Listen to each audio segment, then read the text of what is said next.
No, I'd like the football, but it's funny because with my girlfriend, I've been trying to lose a bit of weight as well. I've been on this Gillian McKeith diet. I don't know if anyone's tried this, Gillian McKeith diet. She does that show you are what you eat, and at some point in her life, she's eating a proper miserable bitch, right? That's what's happening.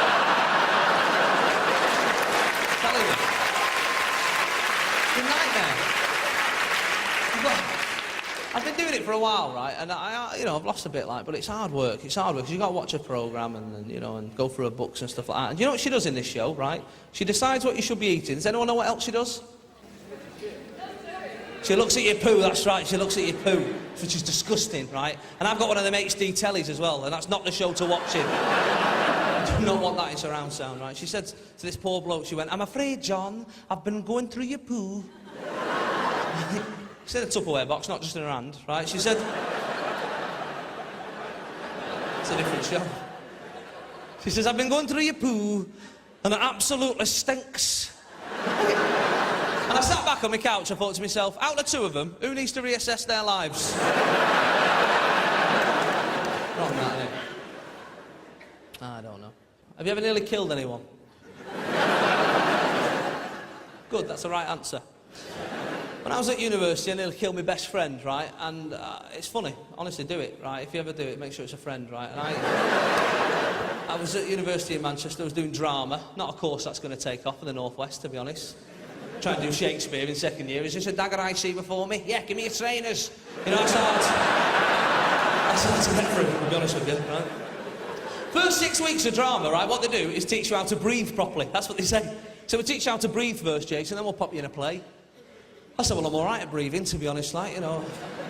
I don't want to show off on my first day, mate, but I'm brilliant at breathing, I really am, you know. I do it in my sleep, I'm that good, you know. So sit in that class every day just thinking, how'd you fail this? Oh, John's dead, that's a third. You know what I mean? Pull it through. And I had this helium canister in my flat, right, because I was doing a project, blowing up balloons, obviously, and my mate come in, big Stu, and he's a big lad, he's sort of 6'5", stocky build, he plays rugby, so he's a bit thick, you know the type, he comes in. "Jay, let's have a go at helium."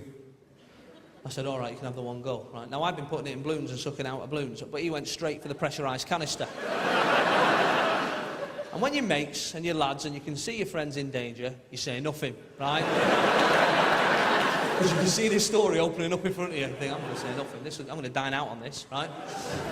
And I said, ooh, we're just going, ooh, we got squeaky voices, let's ring for a pizza. Right, and they love it. Domino's at 2:30 in the morning when they're closing up. Like, "Hiya, can I have a 9.5-inch Mexican, please?"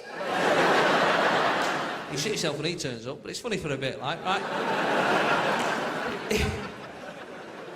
And taxis as well, great. There's a taxi company near me called Dolphin Taxis, right? Sometimes you ring up. That's how they answer the phone. That means he's 5 minutes away. You pick it up, but it's hard, it's hard. Once I rung up, right, you know when people do that thing where they're in the middle of a conversation but they pick the phone up anyway, right? This woman did. And usually it's just your mum going, yeah, get him a sandwich, all right, hello, right, and it's all right, right? Sometimes it's a little bit sinister, right, because you're at the end of something. And I heard at the end of this conversation, she went, yeah, stabbed him in his face. "Hello, taxi!" Did I do 141? Did I do 141? I did. Now, I had this canister in my flat, and it was brilliant, right? And my mate Stu come in, "Go on, I'm going to have a go," right? I said, "Go on, knock yourself out," right? He did.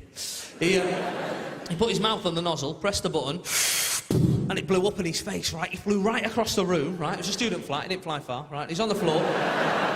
And I felt really bad, you know what I mean? Because I've got a Duke of Edinburgh award, you know, and I thought, I probably should use that bad boy at some point, you know. Only a bronze, I'm not a dickhead, I had friends, right? And he's on the floor, and I was going, "Stuart, you all right, mate?" And his face is like a Ribena berry, proper bright red. And I was going, "Stuart, mate, talk to me. He's clutching his chest. He's a massive lad. And I'm going, "Stuart, come on, mate." And eventually he sort of stumbles, he went, "I can't breathe, you bastard! I'm gonna die!" And he breathed like that for a week. It was brilliant.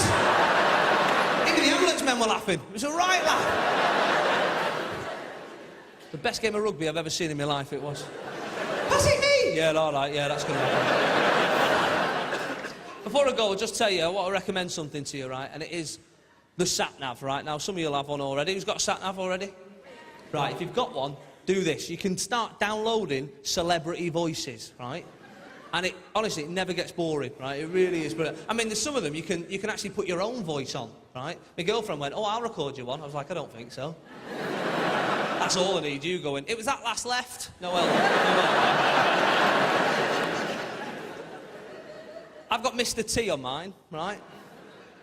6 months I've had it, it's still funny, right? Turn left, sucker! Turn right at the roundabout, fool! It won't go to the airport, but apart from that, it is brilliant. Folks, enjoy the rest of your night. I'll see you again from Jason Manford. Thank you.